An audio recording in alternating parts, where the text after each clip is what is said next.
¿Qué pasa? No hallamos nada especial.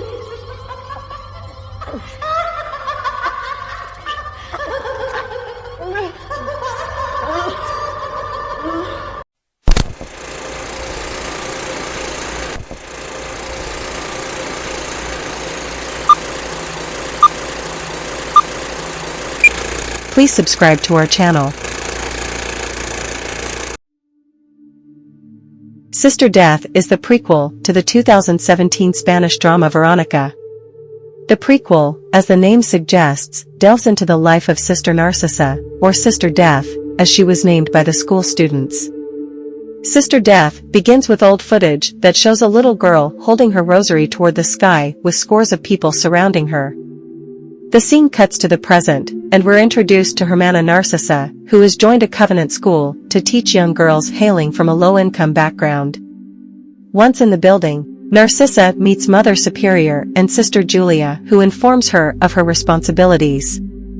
Mother Superior is overly excited to meet Narcisa and appreciates her for volunteering to teach young girls the teachings of God. It is also revealed that the little girl we see at the start of the movie is Narcisa, who at that time was known as the Holy Girl of Parablasca. Mother Superior also informs her that she'll soon be entering into a union with God by taking her solemn vows under the supervision of the bishop, which, for some reason, Narcisa doesn't appreciate. Narcisa is having serious doubts about taking her vows and believes she's not ready to take such a great step. What happens next severely interferes with her confidence in her fellow sisters and shakes her to the very core. Things become interesting when Narcisa starts hearing strange whispers in her room. Not to mention, the chairs that move on their own further compound her stress. One fateful night, she hears a loud and distressing thud on her door, followed by the cries of a young girl who is calling for her mother. However, when Narcisa opens the door, the corridor is completely vacant. Her investigation leads her to a stairway going down to the cellar, wherein she finds a severed and decomposed hand wrapped in a white cloth. She brings this to Mother Superior's attention, who informs her that the hand is a holy relic and belongs to Saint Martha, which has been lost since the war. The following night, she encounters her sister Sagrario, who forces her to eat human organs disguised as cupcakes. However, this was just a dream Narcisa was having while lying in bed. Narcisa also finds a strange drawing on the wall, which resembles a person hanging themselves, but Rosa, a student, advises her not to look at the drawing. With time, her visions start taking a toll on her faith and her work. No matter how hard she tries, Narcisa can't shake the eerie visions of her rosary bleeding, a dead woman coming back to life and crawling on her hands with blood coming out of her mouth, and her sister Sagrario, with empty eye sockets, uttering a demonic laugh. Narcisa blames herself for her dwindling faith and even starts punishing herself by smacking herself with a rope. The same night, Rosa and her friend see an image of a girl in the bathtub who's begging for help. They also find a clog of hair inside the bathroom.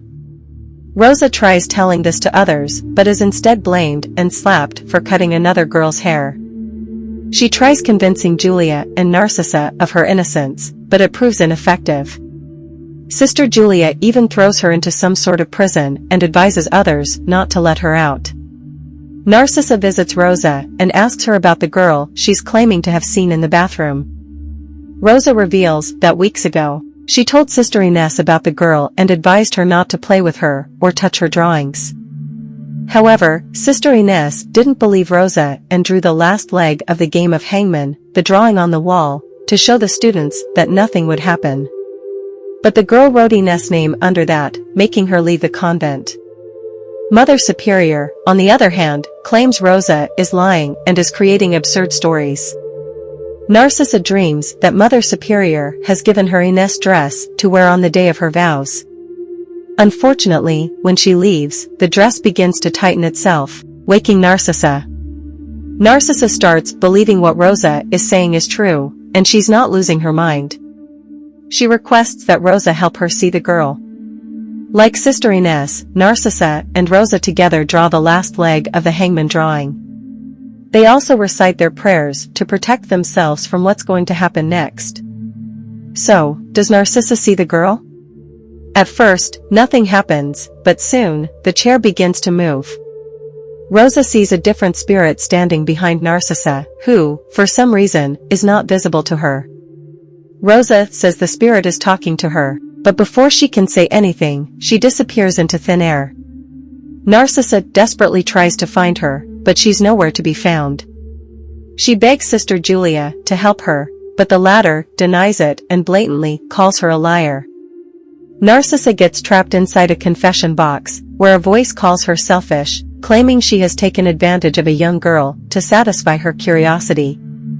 Unfortunately, Narcisa finds Rosa dead with a noose tied around her neck. Narcisa blames herself for Rosa's death and leaves the school. Once outside, she spreads her hands across like a cross and looks at the sun, which is slowly being swallowed by a solar eclipse. The lunar phenomenon is also a recurring incident which was also portrayed in the 2017 film, after which Veronica, the titular character, started having visions of her father and was being haunted by an ominous entity.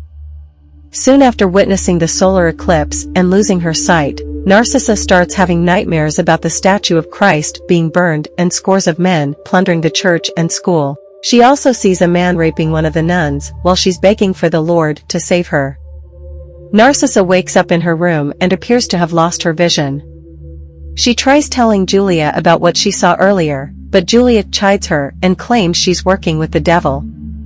Julia never liked Narcisa and hated it when people put her on a pedestal while she was shoved aside. Once Julia leaves, Narcisa asks her sister Sagrario to fetch her the cigar box hidden in her room. Inside the box is a photograph of Sister Socorro and some letters addressed to her. Sagrario complies, but leaves the room after Narcisa tells her that she knows what happened to her sister.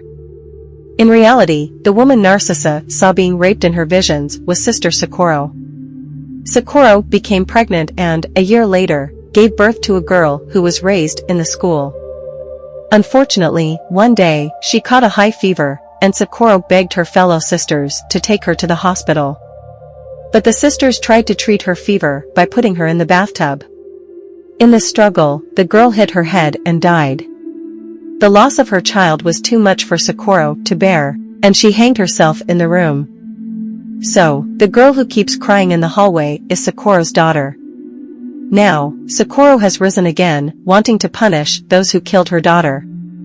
Socorro begins her killing spree, and her sister Julia becomes her first victim. She meets her end by getting crushed under a huge statue. Sister Sagrario is second, and Socorro drowns her in the same tub where her daughter breathed her last. The last one to fall is Mother Supreme, who is brutally killed in the classroom. Next, Socorro lifts her daughter's body from the bathtub, and both mother and daughter bathe in a white light, suggesting that they're now free. The movie then takes a giant leap, and we see Sister Narcisa, who has now grown old and has joined a new school as a literature teacher. Sister Death ends with Narcisa locking gaze with one of the students named Veronica and passing a friendly smile. The film, through this subtle scene, joins the missing dots with the 2017 original film. So that's Sister Death film summary and ending explained. I hope you like this video. Please leave a comment and subscribe to this channel. See you in another video. Bye.